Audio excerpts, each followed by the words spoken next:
Welcome to Crossroads and Callings. Today we are talking about the kind of crossroads that isn't about leaving a path, but about finally merging two different paths of passion and profession until they create something much greater.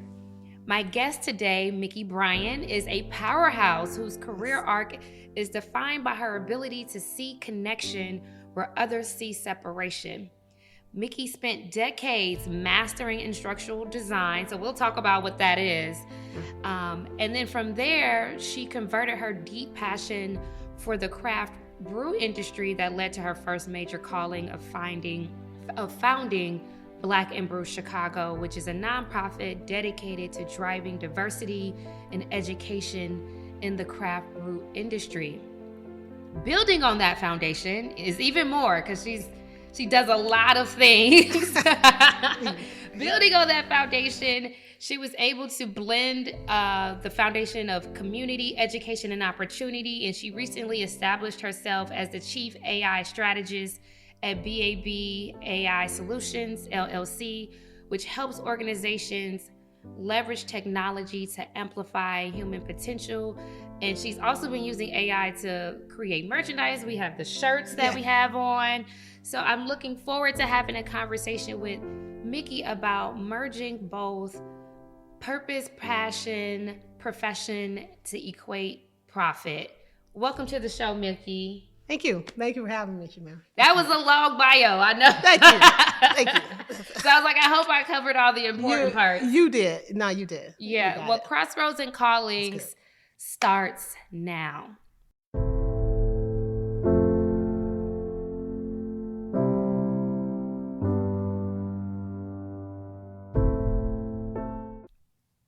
Okay, I really want to start with you explaining what an instructional designer is, because you are one of the few people that have such a passion for your profession. There's a lot of people that work day to day, but they don't really like their job. Right. And you are the only person I know that likes and really enjoys and really speaks passionately about instructional design. So I really want to start with what you do, because what you do fuels into everything else that you do. Right. So if you're an instructional designer, what you do is you create, whether you're in a corporate or academia, you create learning materials and curriculums for usually adults.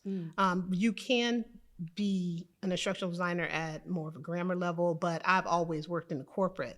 So when you see any of the human resources, the training through learning solutions, any training, any upskilling, anything like that, an instructional designer works with subject matter experts to find out what the problem is, find out what they need, design learning, come up with learning goals, and then you measure and take different technologies, and you fill those gaps with those different technologies that make it easier for them to learn something quicker. Yeah, okay. And then we do like the assessments, we do the HR pamphlets. So it just, whatever, my whole goal, my whole job, my whole life, everything I do every day is to try and uplift somebody, advance somebody, because usually people are coming for upskilling to get a better position or something like that. Yeah. So with so many layoffs, there is this notion of upskilling and reskilling so that people can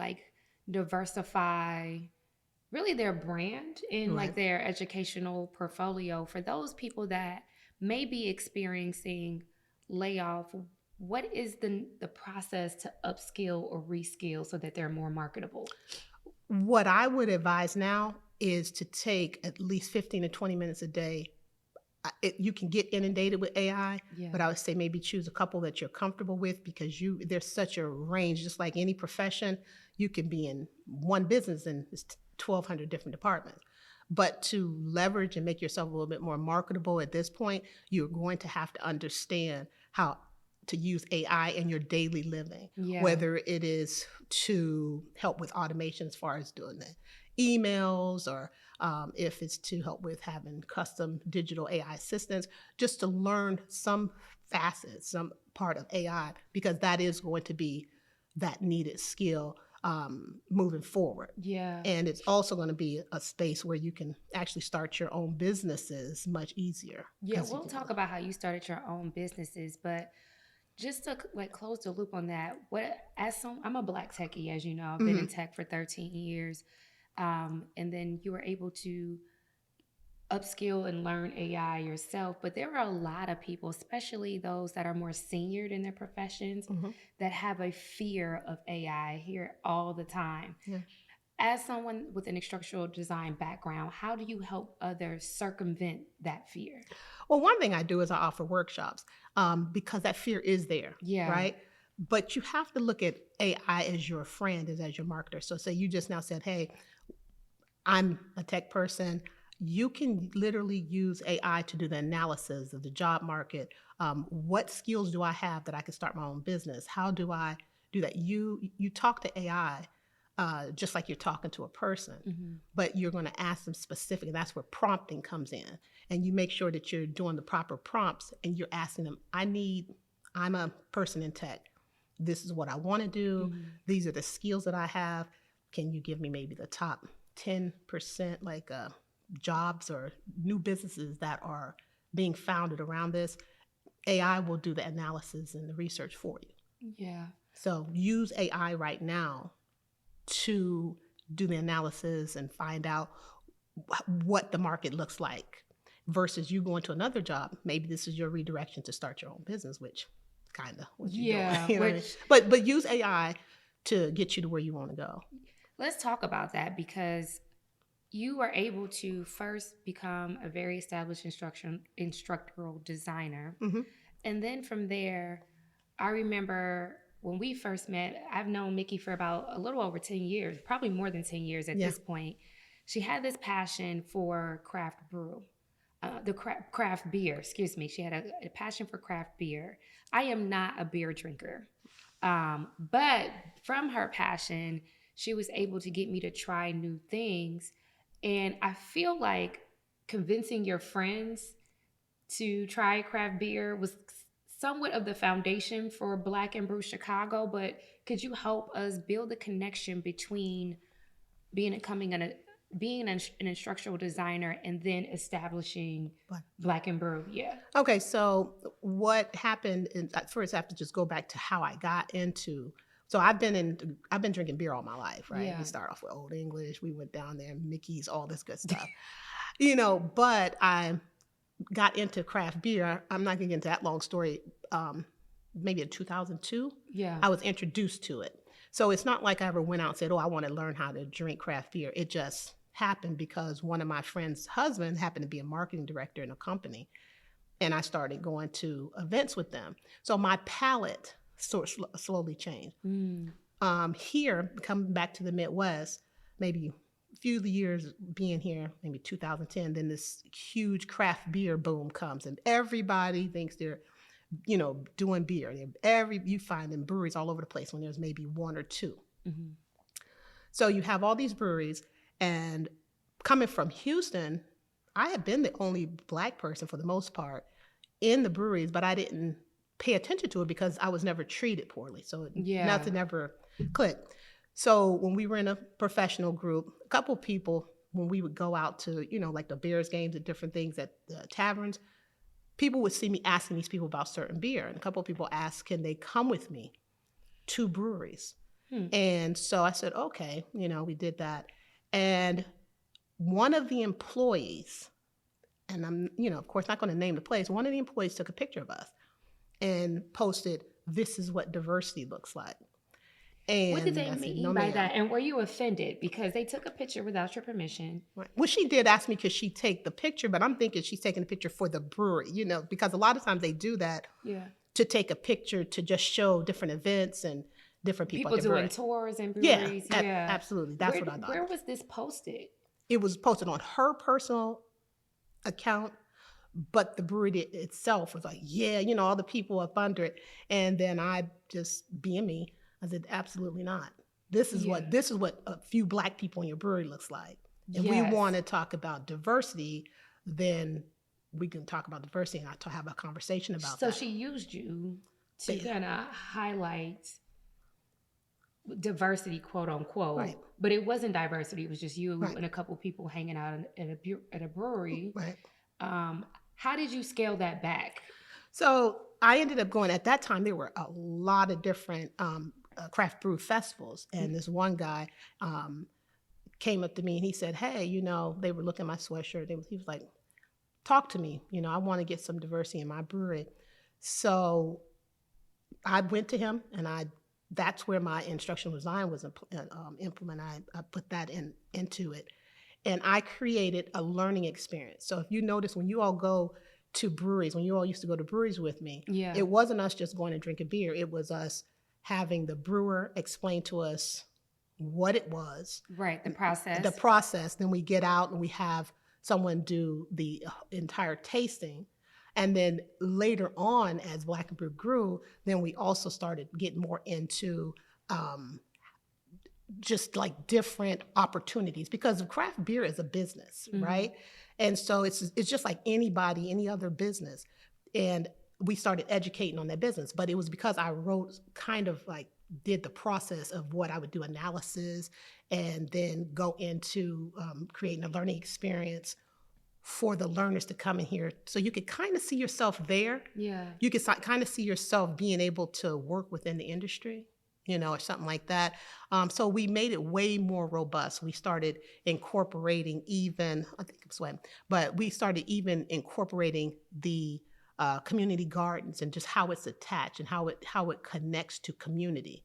So the agricultural sciences, the history, and all of these different things to enlighten people. It even started enlightening the breweries. Like, whoa, because prior to Black and Brew, they would have a couple of influencers come around, but they would just basically do blogs based off of, not to knock them at all, but they would do breweries based off of, to me, things that you already know. You know that you're the only Black person's brewery.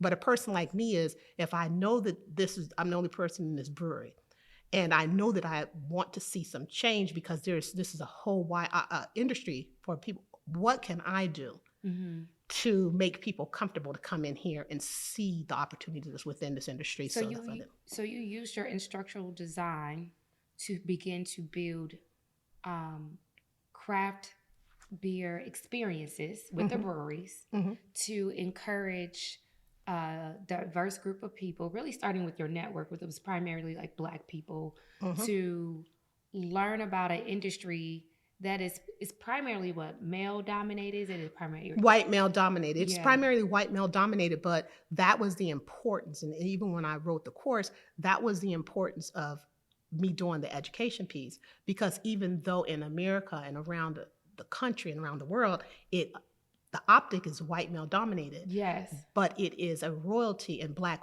African women are the original brewers. And I want to ask you that about, like, what is the history as to how people of color have been shut out? Because usually, like you said, the original brewers of beer were African women. Even when it comes to distillers, so that has it deeply rooted in African American culture as well. But yet, we don't really have a seat at the table. Do you know anything about the historical background as to where the industry kind of shifted? Well, that's just like anything else that we discover, that we do, and it becomes profitable. And then, we have people steal it and, make it profitable. And of course, put in place systems where we are kind of always asking to get back into industries or, different arenas that we created. And that is another thing, what was important to me, because a lot of Black people do not know that. And a lot of Black people started going to breweries and getting curious and different things after they knew that. Yeah. Because before that, everybody, just like you just now mentioned, thinks that it's just a white male dominated industry. They don't believe they belong. I even have friends that lived adjacent to breweries. They're like, no, we're not. We don't belong there. Almost. We don't belong there. Yeah. We don't. That's not our space. Yeah. But it is your space, right? But it does take time to find allies to be even interested in the history and to even acknowledge the history, because a lot of people didn't want to even acknowledge the history.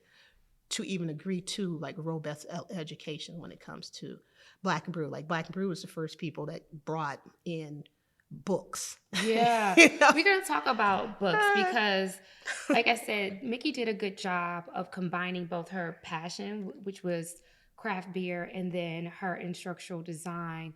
And in order to essentially create access and make people like me that didn't know the history of it aware, you begin to develop these brewery experiences that covered all the senses. So you would go through the understanding of they will walk you through the process of the beer creation, then you will taste it, and then sometimes we would do like beer pairings. But I did want to talk about like how you got to the creation of an actual book, because I think that's what diversifies Black and Brew Chicago from any other kind of craft beer group. Mm-hmm. Right. So just like I was saying, as far as like one thing leads to the other. Once you are in your passion, you have like really, if you're a profession, you're really fortunate if your profession and your passion collide, and that literally created my purpose. Yeah. And so to separate, when I go into things, and I do always have on my instructional design cap, it is how do I make this experience interactive, engaging, and that would encourage curiosity and confidence. You don't have to come into a brewery just with me. There were some people just would come with me. Now they're just like sending me pictures like, hey, I'm here. So what I ended up doing is creating a course, which led to a lot of networking, because that's another thing that it opens doors to is networking. Mm-hmm. And that which led into speaking engagements. And then that's when I met someone that worked at a community college, and I needed to write a course. I said I wanted my course to be different, mm-hmm. because the other courses that were not led by people of color in community colleges were showing the process of beer. And my thing is, everybody does not want to be a brewer. Right. Everybody doesn't want to be a brewer, but just because you're not a brewer doesn't mean brewing. One of the speeches I do is basically off of looking at a can of beer and just going off of, there was a Black person that did this can art. Mm-hmm. We got the honey from a Black organization. The brewers were Black. So there's so many different opportunities. So I wanted to stand out. And I always like to stand out, to separate myself, to give you a better learning experience. So that's why I wrote a course, mm-hmm. because I don't think, at least me, the way I learn is through history. So that's any kind of way. I put in this book, how was your relationship created with beer? Right. Mm-hmm. And that gets the conversation going, because, I was connecting with beer because there was beer chasers for my grandmother, and them. They were sitting on the porch with VS. I was going to say I had an uncle right. who was really into beer. Right. And so beer in my family, except for my one uncle, mm-hmm. which he is Miller High Life. He's always telling me about Miller High Life. Miller High Life is still a beer that I always have in my refrigerator, because that's the 4 ingredients. But once you get the relationship of beer, and like even when in our book, the marketing is what I like people to see. Mm-hmm. So they always have used people in our community. So at that time they used Billy D. Williams. He was the most popular, nice looking person. Yeah. So in what we start off is, how was your relationship? So that takes you back to your grandmama and them, your mm-hmm, uncles and them. Mm-hmm. And then we show the marketing and how the narrative was created in your mind about beer. So I'm going to go back to the Billy D. Williams. So the first thing in the class is they'll show he marketed Colt 45. I remember that, malt liquor. Colt 45 malt liquor is a strong beer. Get it for cheap. I never got into it myself, but it started off as a beer that was for the white elites. And they didn't want it because it was high in corn, which is like high in fructose. So it was really has kind of a sweetness to it, but it got them drunk too fast. So that's why they like stuff like Busch, where you can have drink 60 cans and It's almost still halfway there. socialized at the same time. Yeah. So what they would use is Billy D. Williams. And at the time, the ladies had this flipped hair, and they would have Billy D. Williams with his tie on, like loose, and have this beautiful black woman with this bouncy hair leaning over his shoulder. The Farrah Fawcett. Yeah, the Farrah Fawcett leaning over his shoulder. And his tagline was "Works every time." So that would give, it's shooting off the narrative that, that marketing is so stereotypical. They want to sexualize black women anyways. They have this black woman, and that was to advertise beer. So most people would think, oh, wow, you drink this beer and it works every time. Yeah. Right. And then I put up on side of that, the marketing for the white community, which was 4 white guys playing pool with Miller High Life, and then their wives are sitting at a table pouring beer, looking out at radio flyers with the kids. Yeah. So they made it look like this social family thing. Yes. For them. So that's why a lot of times people be like, I don't like beer. Well, that's because it was Colt 45 and it works every time. Yes. And in my neighborhood where I grew up, there would be beer bottles busted, around, and people drink the beer. And so we looked at it as 70 cents a 40. Mm-hmm. You drink it to get drunk, and it works every time. I have a question for you really quickly. When was Black and Brew Chicago established? So it was only me wearing sweatshirts in like 2015, 2016. It was established as an organization in 2018. And then before kind of your establishment of your organization, what was the relationship between maybe some of these Chicago breweries and organizations of color, like visiting them? Did they have any frequent visitors from other organizations, or were you the first of its kind? I was the first of its kind that asked them to be allies instead of, just tour guides. Mm-hmm. There weren't any groups that I could think of. There were several bloggers, and their thing was to get first releases of their beer and speak on that beer and just talk about the beer itself. So it's more so marketing. It wasn't like your organization, which is like education experience. Right. I have a question for you, mainly about creating space at the table. Mm-hmm. A lot of people, there are different types of people where sometimes an opportunity is just open for them and they can come in and have a seat. And then there's other opportunities and say like, yeah, you can come in, but you need to bring your own chair, like a kickback. You can come, but you got to bring your own chair. Right. And then there's other opportunities that you have to literally build from scratch. And Black and Brew Chicago is something that you built from scratch. Could you tell me about those beginning days where you were trying to create allies? Did you have any pushback? Did you run into any challenges with gaining access to certain breweries? Yeah, I mean, it's just like anything. When you have a male-dominated, white male-dominated space, a lot of them are operating off of stereotypes, but a lot of them were used to the bloggers, right? And so the bloggers kind of worked for them in a way, right? Even though they would say different things, they would get the first releases, different things like that. So when I got into it, as far as pushback, absolutely. And there was pushback from both sides of the coin, not just the breweries. And how did you overcome that? Education. There was a couple of breweries that were willing, and they saw, because I would email them my outline. Yeah. And there was a couple of them that emailed back, and to this day, they're still the ones who are in my corner no matter what, because they understood the part about being an ally, offering the space, but leaning back enough to let me do the education part.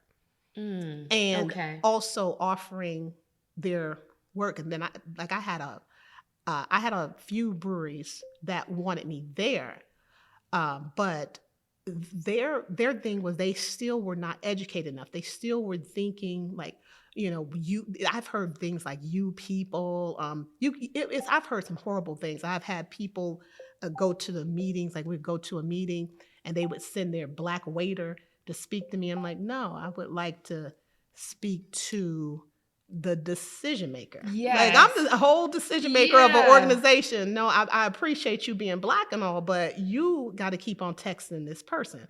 So I had to really educate people. I had to deal with stereotypes. I had to deal with naysayers. I had to deal with people who wanted to do the right thing, right? But they just were so used to stereotypes. And one of the main stereotypes is thinking Black people just want stuff for free. I said, I'm bringing whole professionals in here that can buy probably half of the stuff in this table. And we're willing to pay. Right. Right. And came to pay. Because we came to buy, to eat. So I had to do I had to do a lot of Black history without being over, and that's how I got one of my speaking engagements, is because I did through instructional design. I created a sensitivity training, and the Illinois Craft Brewers Guild asked me to do that in lieu of George Floyd.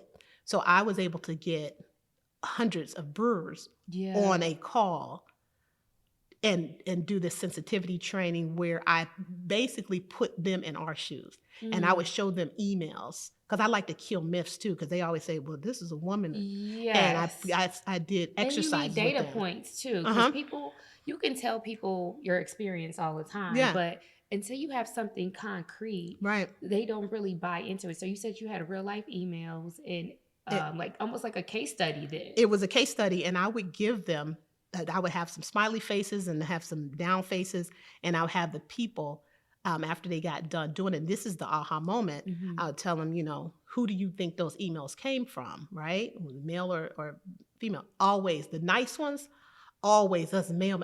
I know it's a woman because those are women. Nope. Every last one that said you people and all that kind of stuff came from women. And so you were dispelling narratives and biases. Narratives. And so that opened their eyes up. Once you like sort of put away some myths, then they even can see clear. Like, oh, okay, this is a lot going on here, right? And so like I said, I was very fortunate because Danielle Alex, there was this woman that was the head of the Illinois Craft Brewers Guild, and she had seen what I was doing, and she was like, yeah. And she also was a mentor and told me this person to go to, this person that she set it out before she moved out of the state. Yeah. But yeah, I had to do a lot of myths. I had to do a lot of Black history. I had to do a lot of different things to, like I said, on both sides of the coin. I do want to take a moment, because that's a lot of groundwork to do, to not only work to have allies for your own organization, but then to show up in these primarily white male dominated spaces and essentially teach them. It was DEI training. Since you've been through that process, because you said Black and Brew came into inception in what year? 2018. 2018. How many breweries do you have partnerships with now? The ones who are solid and have always been solid. Yeah.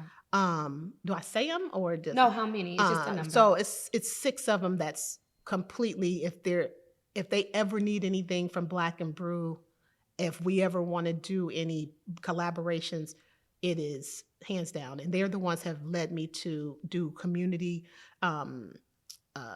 collaborations with community gardens. Yeah. They've even called their friends when I was in Europe, to look out for me, right? So it's 6 of them that are 100% solid all the time, but there are more. And I'm just going to tell you why it's only 6 at this point, is because like 7 of them closed. Okay. And that probably has a lot to do with the pandemic. And them not recovering from the pandemic. Yeah, I do want to also get into how Black and Brew Chicago has evolved, because although its inception was here in Chicago, how has it expanded? So it has expanded. Now we have 5.5. So 5.5 chapters.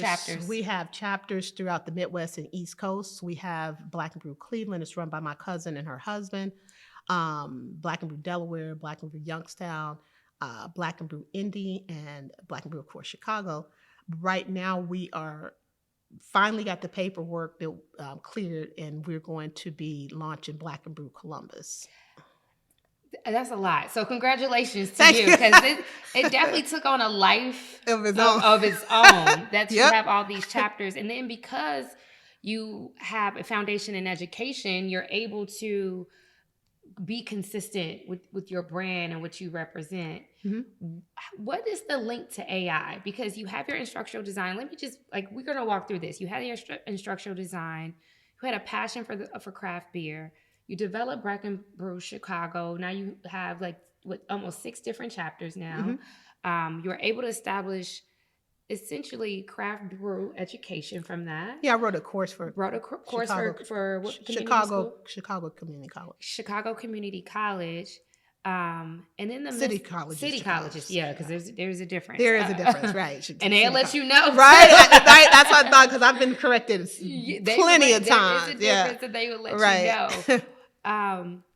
Which is amazing, of combining both passion and profession. But then you layered on like AI. Where did that come in? So AI now, what we're doing is using AI as concierge. We building different micro apps in custom GPTs or digital assistants for each. Like if someone's having an event, Black and Brew Columbus is going to be probably one that's going to do a lot more AI, because that's a huge contract, and it's also going to, it's a huge connection, but it's going to also be a for profit. So BAB AI Solutions and Black and Brew Chicago will be working with that, because they even have a lot of different programs going on already. Yeah. So we will be utilizing AI to make our organizations better, give us better ideas, because we have to think outside the box, because there's so many breweries closing, and there's no black brewery. A lot of black breweries. There's no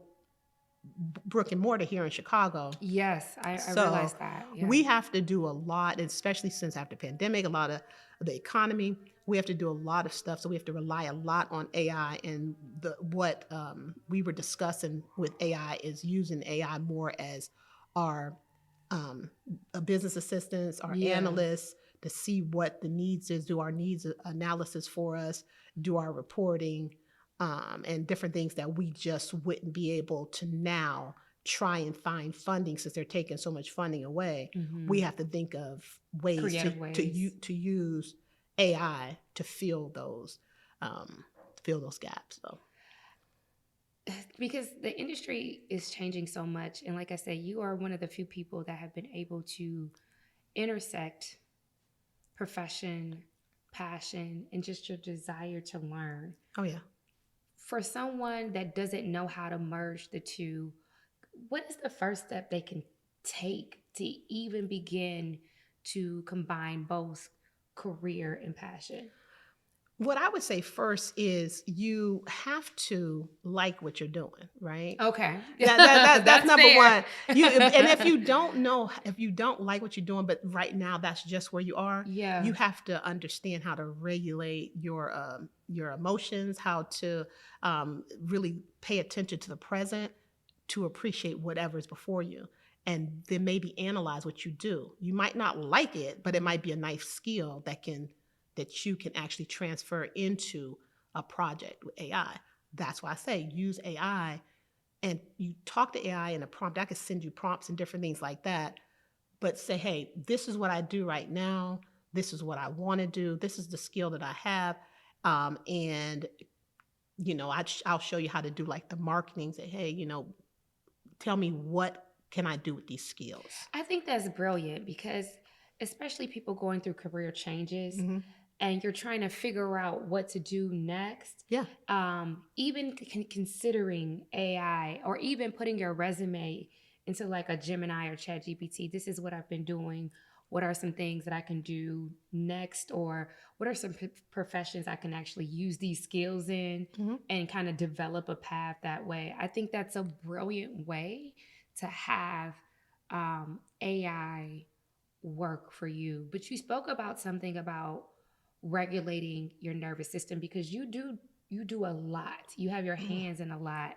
And you and I have had that conversation. So I like talking to my listeners, yes, about professions, how to navigate their crossroads, but also how to deal with them themselves as a person. Right. How are you able to uh, regulate your emotions as you're making these transitions and combining both passion and profession, even in rooms that you necessarily weren't fully accepted into? Because of Right. course you're coming in as an outsider into an established industry that looked a certain way. Mm-hmm. How are you staying grounded?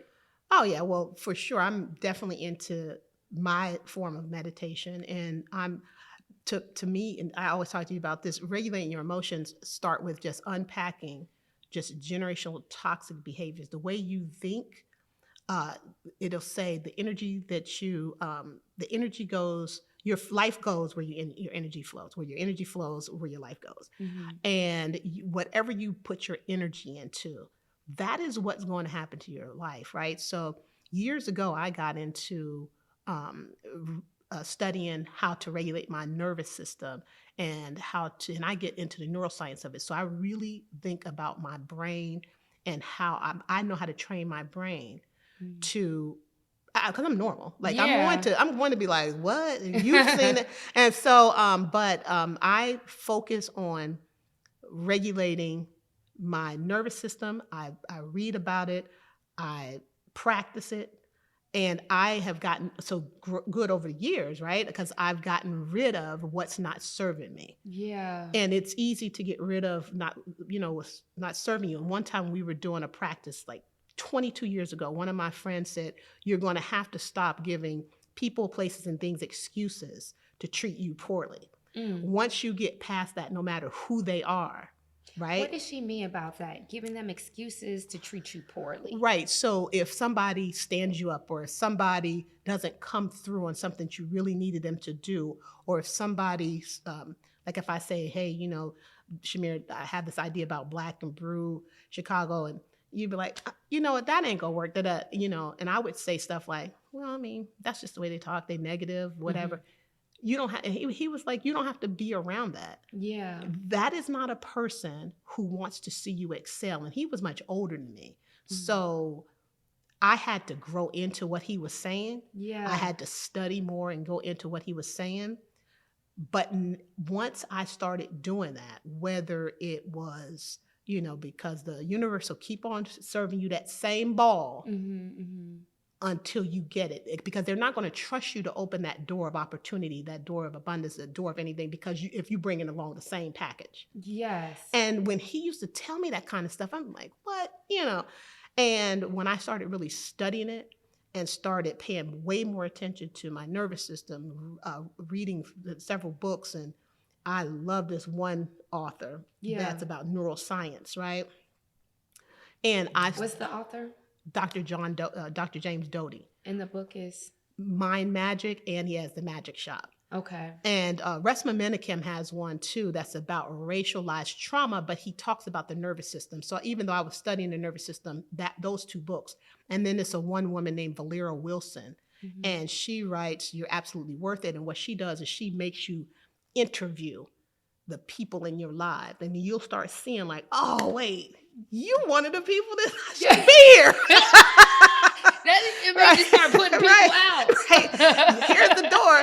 But yeah, and you start thinking, because you have to realize that your personality is built on your environment that you grew up with for about 18 years, right? Oh my goodness. That's an interesting book, because then you will start losing people, and then you look around and your whole circle has changed. But you're not losing anybody. You are gaining peace. Whenever a person that if somebody's not serving you well, right?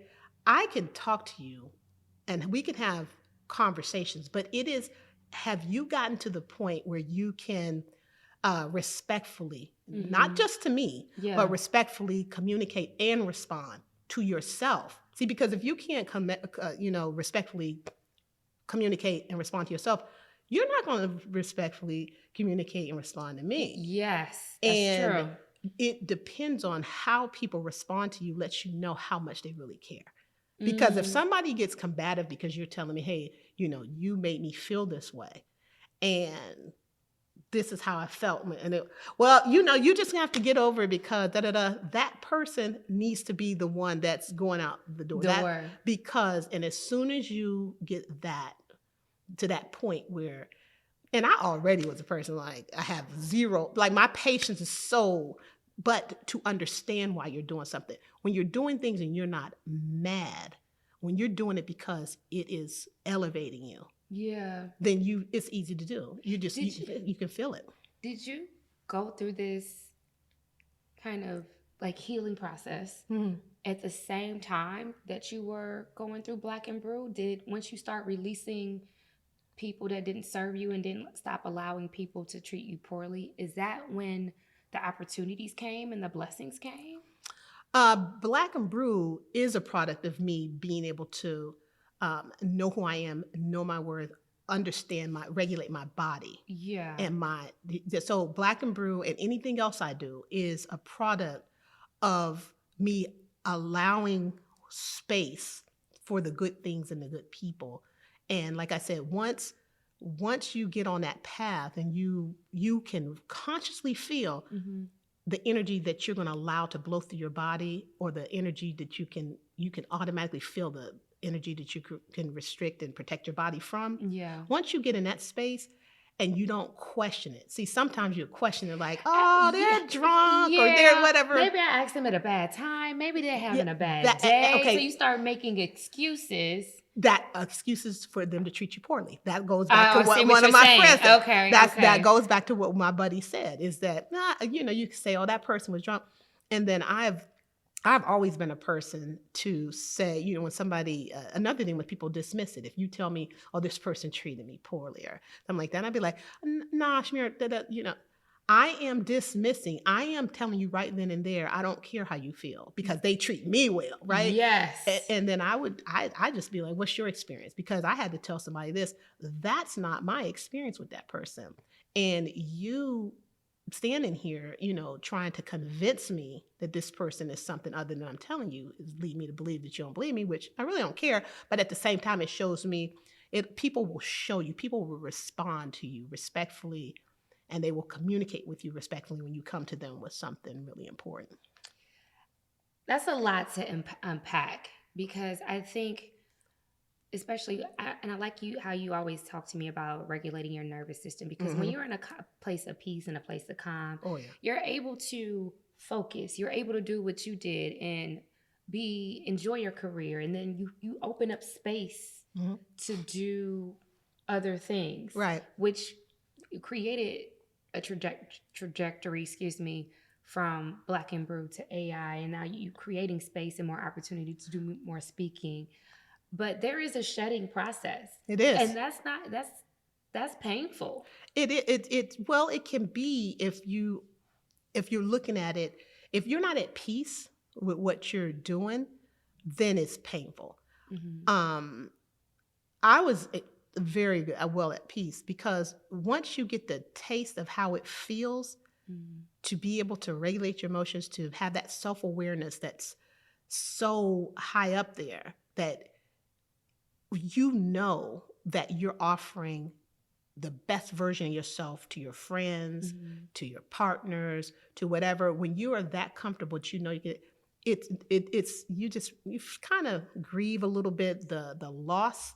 But then you see all these doors opening, because doors do not open where the universe, where you want to say God, Allah, what have you, does not. If you're going to bring that same person that's going to disrupt this blessing, then you're not going to get the blessing. Yeah. That's something to think about. You're going to get another experience. Right. Or another lesson. Another experience, another lesson. And so as that relates to all of my physiology, the way I do my meditation, the way, and that includes resting, that includes, years ago, I stopped saying no because. Like, if I tell you, no, I don't want to go somewhere, I used to be like, yeah, no, I want to go somewhere. And I would be saying, well, almost like a tornado then hit the door, right? Yeah. But no, it's no, I don't want to go. I feel like just staying home and chilling and watching Tubi, right? Yeah.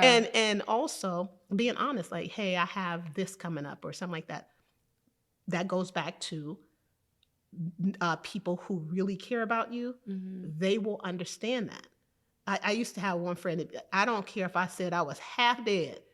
Well, you could just go for a minute, and it was really for them. Yes. Right? Yeah. And we take these things because we've been socialized and we normalize this type of behavior that we don't understand how much it actually contributes to all of us, like our whole being, Yeah. our whole being.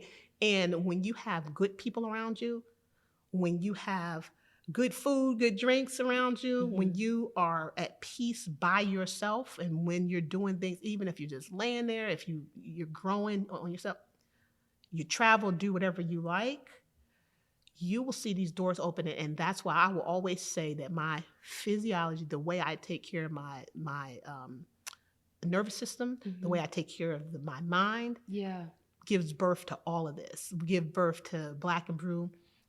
Because it also, within this, once you get past, hey, because I've been on this road for a long time. Yeah.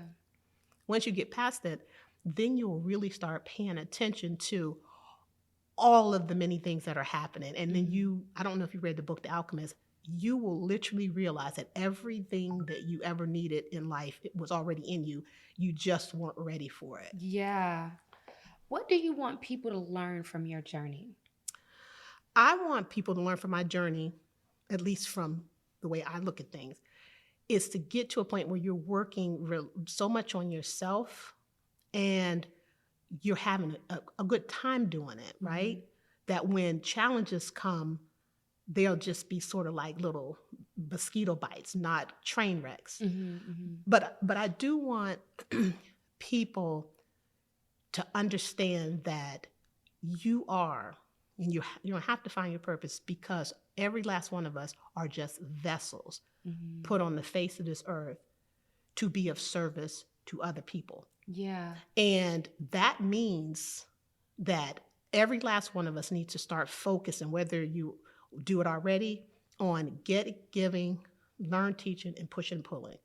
Say that again. You give, learn teach, push and pull. So that means whenever you learn something, teach it. Whenever you get something, give it. Whenever you get pulled up, pushed up, elevated, pull somebody else up. Yeah. Now we talk all of that, but a lot of people don't do it. But you'll see that even, and I'm going to tell you how I apply that to Black and Brew. Yes, I will. Yes. So how I apply that to Black and Brew is, yes, beer is the gateway. But when I do things with Black and Brew, it is to bring people into a room to network, to fellowship, to have ideas, to maybe collaborate, to come together to do something greater. Like so many things have come out of. So I'll give you one example. I met Sam, and this is one of the brewers from Harold's 83. And Black and Brew placed him in his first job, right? He didn't have any experience or anything. He was just telling me what was going on in his life. And at that time, now I have good relationships in the Chicago craft beer industry. And he got him the job or what have you. Just that, a couple other people called and just asked me, did I know a couple of people? Oh, yeah. But with just that act, got him a job, which got him a space to brew Harold's 83, which connected him with one of my dear, dear friends who's into education just as much as me, Jay West. Yeah. And which ended up spilling out when Harold's 83 was to commemorate Harold Washington, which got me invited to the Harold Washington Foundation, which ended up getting me a speaking engagement, which ended up leading me to City College Chicago. All from helping one person. All from having an event for Black and Brew. Yeah. Helping people, uplifting people. And it just went from one thing to another, and now it's the speaking engagements in Canada too. So when I think of your purpose, Mickey, I think of community. Yeah. But how would you articulate your purpose? excuse me, my purpose, or your calling in this my case? my calling is to educate as many people as I can with what I have. Mm. And there is opportunity within what I do that can maybe be an olive branch to somebody else to Yeah. get into another place. Um, Even when there's things like people will call me and say, "Hey, I'm um, on a board or something like that." Using your influence to get them things, right? Yeah. To partner with certain people, and you also have to be selfless too, right? You have to understand that you can bring two people together that may have more synergy than just all three of y'all hanging out. Yes. It's for they might have so much more in common Yeah. than than I would, right? So just like one of my friends, and he's more of a brewer than Yeah. I am. So them two being with Jason, it makes sense because they're both scientists, Fred, and he's a brewer, right? He's a home brewer. So that was a union that I think was great. Yes, because you were connecting a brewer with a aspiring brewer And scientist. he is. They are. And I think that's what people don't understand. Just because you connect people, you don't have to necessarily be in the circle. in the circle. No. Yeah, sometimes you just gotta connect and then just let it go. Because you connected, right? Yeah. I'm gonna get what they brewing anyways, right? Right? And so I get to benefit that, but I think that is my overall purpose, is to create community. Yeah. Which that connects you with different people and different things. And now I'm able to connect people with my cousins, and because my cousins they be jamming. They run Black and Brew Chicago, Black and Brew Cleveland, and everybody runs their organization tailored to their area. It's just that they all have to do a Black and Brew. They have to do a craft beer basics at least once a quarter. Yeah. But is most of them ran by a family, or how did you get leadership in those other areas? So the one is run by family. The other one is run by like a family friend. One was from a referral. Okay. And then the other one is one of my craft beer friends. But we're going to go into collaboration with him. But my cousin, one of my other cousins, so yeah, two of them. So my other two cousins are going to run Black and Brew Columbus, but they're going to be in collaboration with another organization. That's amazing. What is next? I think you did a beautiful way of like articulating your purpose of building, create opportunities, you build community. What is next for Black and Brew Chicago or Black and Brew International? So what's next is we've been thinking about some things. I went on a beer and camera walk with Malik Shachu and Beer and Cameras. And who is that? Malik Shachu. He makes fabulous. He'll just walk up to you and do photography. He gives a lot of history about Chicago, and now he's in New Orleans. Okay. And what he did was we met at a park. We walked through Bronzeville, and it was like 50, 60, maybe 70 people that could just stop at these Black businesses that wouldn't normally get that type of business. So we were going to take shots and different pictures. So Black and Brew we're going to be taking that to conferences, that Camera and Craft. And we're also going to start that in 2026 because of the economy. Yeah. We can, and I always look at how many things can we touch? How many lives can we touch? So what we can do when we do Cameras and Craft, we can start at either a Black-owned business, whether it's a bookstore, a restaurant, or a brewery, and some of definitely our allies. We can go and speak to Black businesses in that community or small businesses that we know and let them know, hey, we're going to be doing a walk this time. So we could basically what is called bomb them or blitz small businesses. Yeah. So give them like an incubator and you could be a beginner with glasses, your iPad, your phone, your camera. So that made me go back and pick up my camera because I used to always have a camera. You're starting to bring attention to other business, to the whole community. Yeah. We're going to be taking pictures because it's amazing. Some of the pictures and stuff you see, you walk in your communities. Yeah. You be like, dang, that's in this community, right? But not only are you bringing, because we had to be creative to bring more people that didn't just care about beer. Yeah. So we're going to be implementing that in all of the chapters. But we're going to start here at Black and Brew Chicago. And that's going to be to help small businesses. Yes. So I'm going to be posting to see, if people have any suggestions on what paths to go, because we have to talk to these businesses and do business with the businesses before we go. We're also going to be getting into, I do a lot more speaking, but just thinking out of the box, we're going to be doing a lot of collaborations that not only go to beer, but we're even changing this from Black and diversity in beer to diversity in craft. So it's going to be craft food, spirits, wine, beer, because now, and it's cigars, everything. Yes. Everybody, and of course, cannabis.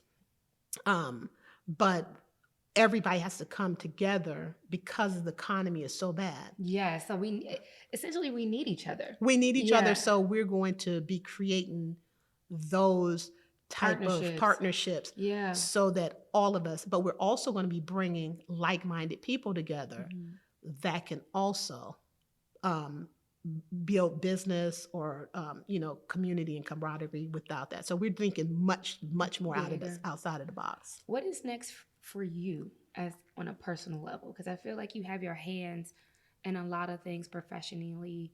Black and Brew is essentially your baby. You do your AI, but when I ask you, like, what is for you at this point? What is it that you need, or what you're aspiring to just do for yourself to give you even more peace and fulfillment? What I'm doing, which is good, is I'm definitely going to being intentional on spending time with really my loved ones, like the ones that have been there for forever. So we are planning different reunions for our college friends that have gone off, because we want to come together a little bit more before you go into a funeral, right?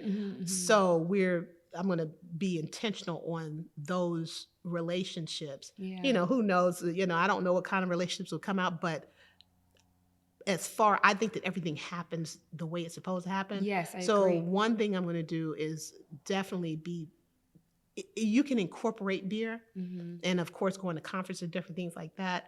But I'm being more intentional with spending time with my family. I'm going to like a cousin's trip around Christmas. Okay. Just things that I travel, but traveling with a purpose. Like I would travel myself, be wanting to go to all the breweries. Yes. But being more intentional and spending more time and touching base and seeing where people are. Like, what do you really like? I would love to have a bottle shop that would host like brands of different franchise communities, like carry Black stuff, LGBT women own beer. There's one, Harlem Hops in New York, that does that. Okay, that would be great to do, but right now we have to see where this dust is going to land with the economy. But yeah, with that, just growing and making sure that my relationships with everybody, my friends, my family, the ones that's left. No, I'm just playing, but that got dark. Right. I'm just playing. But no, but definitely making sure that intentionally to make sure those relationships are being nurtured as well. Yeah. How can people get in touch with you and learn more about Black and Brew Chicago, or maybe tap into taking a course? I'm on Instagram at Bab Chicago. I'm not at Black and Brew Chicago on Instagram. And my website is babchicago.com. I have a website for Bab AI Solutions, but it has not been connected to my domain yet. Yeah. So I could do that. But yeah, they could definitely reach out. I do workshops. I do collaborations. If there anybody that thinks that they can benefit some kind of way with a collaboration with Black and Brew, let's talk. Yeah. And I always try to end my episodes on a positive note. So I give my guests an option on maybe giving people that are in the midst of a crossroads or trying to intersect both profession and passion, either some how-tos, or you have an opportunity to just give someone a word of encouragement. Oh, yeah, for sure. I always like to encourage people and just let people know that you are definitely here for a purpose. You are serving a higher purpose for somebody at that time. So you just need to find just every day. I feel like every day you get up and you know that you are here to be of service to somebody. I don't care if you just give them a blessing, a prayer, or what have you. If you always practice on thinking positive, even in dark times, because we do have those thoughts, yes, and those negative thoughts. But my advice to anybody, I don't ever want to tell you how to feel, but I do want you to practice, at least practice some type of meditation, paying more attention to your nervous system, not necessarily feeling like you have to get on the floor and do all that kind of stuff. Practice and meditate and pray where you are. It makes you the most comfortable, and pay attention more to your brain and your nervous system, and just try to just be a good human being. And definitely say no when you don't feel like it. Definitely say no. So I think that's key. Definitely say no. And don't do things that you're at the expense of yourself. Is something else that you said too. Right. Yeah. Right, because peace comes. You don't chase anything, right? You can't chase peace. You know, people say, I'm looking for peace. You can't look for peace. You feel peace. Say that again. You can't look for peace. You feel peace. Yeah. And feeling peace is being kind to yourself, and like I said, always respectfully speaking to yourself properly. And peace will come. Yeah. And when you mentioned it being painful, a lot of people get sort of like thrown off by thinking, oh, this journey is going to be painful. Oh, I have to do this. And everything does not have to be painful. Life, we all know that life is crazy. But one thing that I believe, and I'm just going to say that what I believe in love, and that's what I think that I could leave with people. Love to me is a positive energy, and that you transfer to other bodies by way of your actions. And the two most important actions and things that you could do for people is to be considerate and kind. Empathy, compassion. So as long as you know that you're supposed to be an energy that is transferring positive energy to other people's body, just do that. Just try and be a good person. Yeah. Just try it. It works out pretty good. It right? works out in the end. And also definitely, like I said, boundaries. Boundaries come along with that. I think that sometimes people get lost and think, oh, I'm supposed to be nice to everybody. I'm supposed to. No, you're supposed to, when you are in tune with yourself, that peace comes with boundaries. Peace comes with kindness. Peace comes with consideration. It comes to you. It does come. Mickey, I want to thank you so much for visiting Crossroads and Callings and sharing your journey and some of your wisdom. Oh, absolutely. It has been a pleasure to host you. And as I pose this to the listeners, please feel free to reach out to Mickey on all her social media handles. We also have these great Black and Brew Chicago shirts. So we rep in a day. She also has this amazing book that you can reach out and get from her as well. But I also want to hear like what you got from her journey, any lessons learned. Give us some positivity. We would love to hear from you. Crossroads and Callings can be found on all social media platforms, all podcasting platforms, and YouTube. So thank you so much for listening. And I also want to thank the National Public Housing Museum. They have been such an amazing partner, allowing us to utilize this space to give more light and positivity into the world. And on that note, use your crossroads to find your calling.